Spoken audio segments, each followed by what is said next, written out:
And he was living in a home that they had bought together. It was their dream home.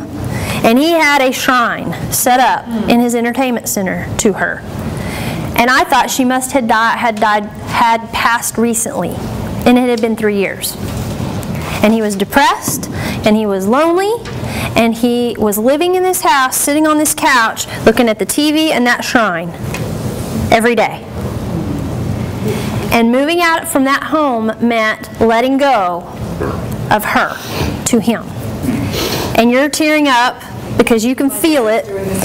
And I will tell you that that was the most emotionally grueling experience I have ever been through. And I think sometimes the only thing that got us through that was that I actually sat and listened to him.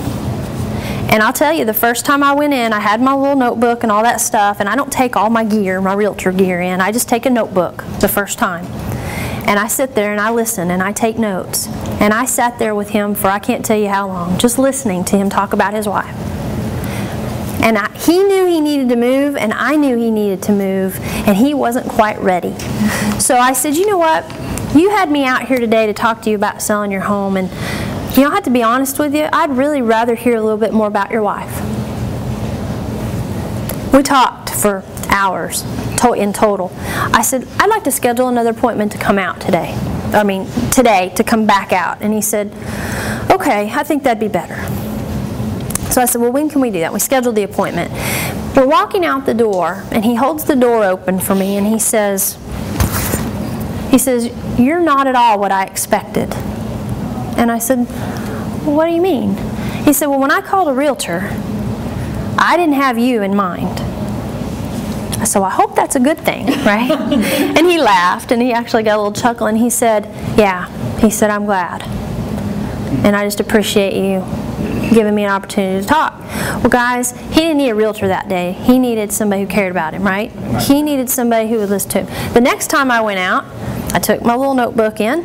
I walked in. He said, you didn't bring paperwork or something? And I said, well, I have it in my car if we need it.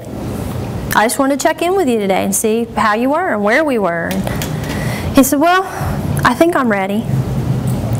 He said, I'm not really ready, but I know I need to be ready. And I said, well, how about we do this? When you're ready, we'll do it. And maybe today, it may not be today. And he said, I think it's today.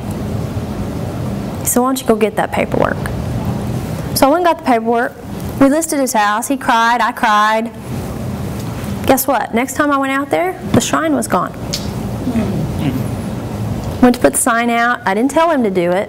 Now, normally we'd stage a house, right? Didn't do that this time. I just kind of let things go. I was going to do it that day. We got out there, went to put the sign in the yard, and I walked in and I went, wow, this is a whole different place than when I was here last time. And he said, yeah, it was time, right? So guys, what I'm saying to you is you're there for not being a realtor until they're ready for you to be the realtor. Does that make sense? So you've got to have some intuition around that and be able to read them and know what they need in that moment.